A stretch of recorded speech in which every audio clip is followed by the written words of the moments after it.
Hello, I'm Carolyn Barrow from mining.com.au and this is Digging Deeper. While exploring in the Tanami Desert, Hamelin Gold has decided to harness the abundance of sun in the area to power its camp. To tell us all about it, I'm joined by the company's Managing Director, Peter Bewick. Peter, welcome. Thank you, Carolyn.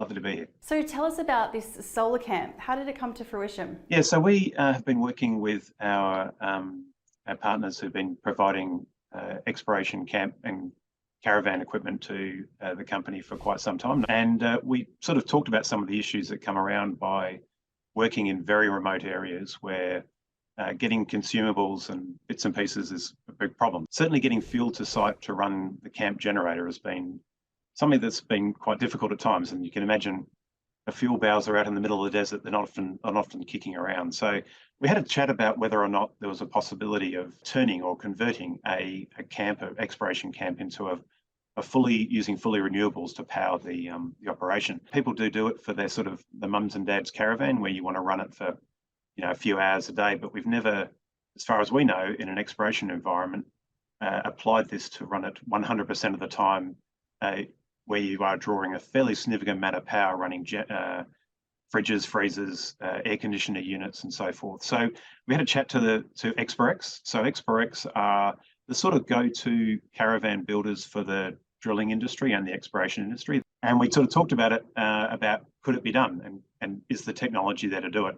And this is, as far as we know, the first time in which a caravan building company has made a fully 100% renewable caravan setup. So we sort of jumped in a bit into the unknown. It's not a cheap exercise, but we saw the benefits being multiple fronts, from obviously the simple ones of reducing fuel burn, reducing diesel burn, but the wear and tear on your generator, the need to basically travel out to get fuel, which could be, in our case, it's a sort of a 700-kilometre round trip at times, and you're buying fuel at very high rates, in regional WA. So taking that cost out, the damage or the wear and tear on your vehicles and trailers, that's added on, and also the safety concern, the issue of driving on roads that are not well established. I'm talking about tracks that are heavily corrugated,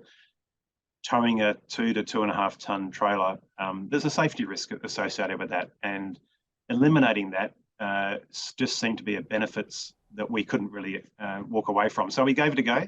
We've designed a fairly significant system that can, and so far we're 4 weeks into the field season, and so far it's been operating well above expectations. So it sounds like the benefits outweigh the costs. Yeah, we've only, just looking at directly at fuel use, we're talking about probably about a 2-year payback, from going from burning fuel every day to not needing the generator literally at all. And also, I don't know if many explorationists just love that sound of the generator purring away in the background and making a noise, but it's quite weird being in a camp where there's just no noise. It's just zero. You're in the middle of nowhere and you're fully powered up, you're running everything, and there's not a tweet in the background. So there's a lot of benefits that are softer, but certainly the absolute cost benefit is the not using fuel.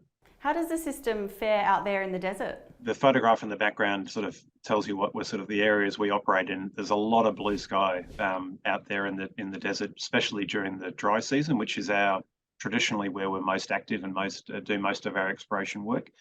When you get heavy cloud cover, the system will certainly not generate as much power as it does during a day like that. But the battery system's been amazing. So far, our battery draw is giving us 4 to 5 days of storage under current conditions, and that will probably go up during the hotter months where we start using air conditioners more regularly. But if we have multiple days where you have no sun, we literally can plug the generator in and fully charge these batteries within 2 hours. We've sort of thought about that scenario where you don't get a lot of sun, but this is a place where you have a lot of sun. So Peter, how much was the decision to go solar based around the transition to decarbonisation, and how much was about ways to reduce Hamelin's energy costs? I see it more from a standalone smart thing to do, rather than maybe looking at a lens through decarbonisation. It's a nice outcome to be not burning a lot of diesel. It had to stand up on itself on its own from a cost point of view before we would sort of engage it. And I think a lot of people, like whether it's your hybrid car or your electric vehicle, the increased take up in that technology will come when it's not only just a green thing to do, but it's actually cost-wise, it's a smart thing to do as well. And this is what this system has really proven, is that it's a very smart decision to do it, and the benefits then roll on from there. And was there any government funding available? Yeah, we didn't go down that path, but it's certainly taking that much diesel burn out of the atmosphere, and it's a step in the right direction, and the sort of thing that I think the industry probably will stand up on its own 2 feet without subsidies. So Peter, what role do you see solar camps playing in the future of the mining industry?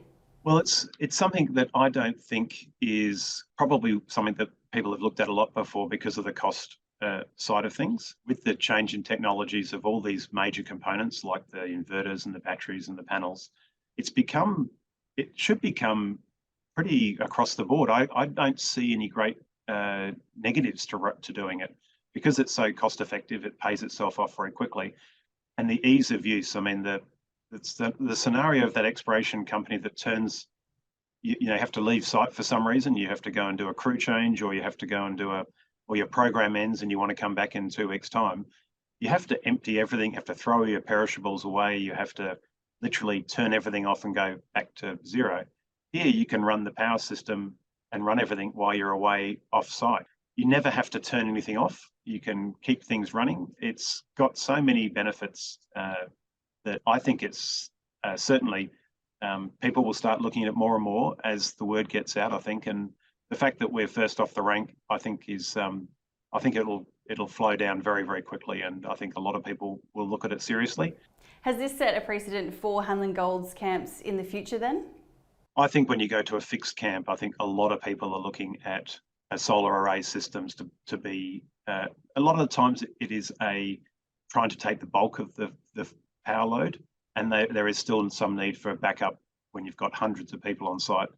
As these technologies, and certainly solar, becomes so integrated and it's almost interconnected with your traditional power sources, they'll play a major role going forward in most remote and regional infrastructure builds. So it's something we certainly will look at going forward. Well, Peter, thank you for your time today. Thank you, Carolyn.